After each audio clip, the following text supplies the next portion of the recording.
যশোর পৌর পার্ক। আধুনিক সাজ ও প্রকৃতি মিলে এখানে এখন মুগ্ধতার আবেশ, আর তাই নিয়মিত বেড়াতে আসছেন অনেকেই। প্রায় ১৫০ বছরের পুরনো শহর যশোর। পৌরসভার প্রতিষ্ঠাকাল ১৮৬৪ সাল। এই শহরে ৫ লক্ষাধিক মানুষের বসবাস। পৌর পার্কটি এখন ব্যস্ত শহরের বাসিন্দাদের বেড়ানোর প্রিয় স্থান। পার্কে ২টি পুকুর আছে। এই পুকুর নিয়ে রয়েছে অনেক গল্প।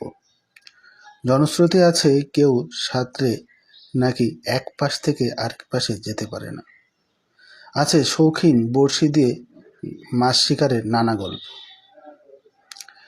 পার্কটির পুকুর পাড়ে রয়েছে নারকেল গাছের সারি।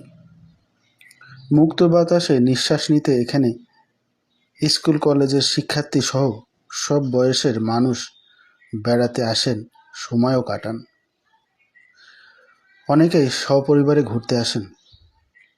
পুকুর দুটি বেশ বড় হওয়ায় দূর থেকে দেখতে অনেকটা লেকের মতো মনে হয়। দুটি পুকুর পাশাপাশি থাকলেও একটি থেকে আরেকটিতে যাওয়া যায়। এই যাওয়ার পথে উপর দিয়ে নির্মাণ করা আছে দৃষ্টিনন্দন ছাদওয়ালা একটি সেতু, যেখানে বসে সময়ও কাটানো যায়।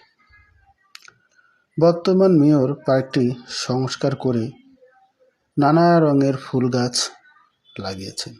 নারকেল গাছ ছাড়াও অন্যান্য বনজ ফলজ গাছও এখানে আছে।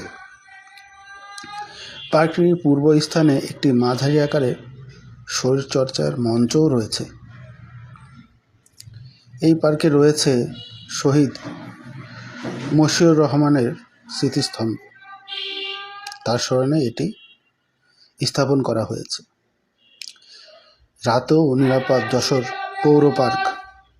এখানে পর্যাপ্ত নিরাপত্তার ব্যবস্থা করেছে পৌর কর্তৃপক্ষ। দিনের মতো রাতের বেলাও পর্যাপ্ত আলোর ব্যবস্থা করা হয়েছে। প্রায় ৩০ কোটি টাকা ব্যয়ে আধুনিক ও উন্নত মানের পার্কে পরিণত করেছেন বর্তমান মেয়র।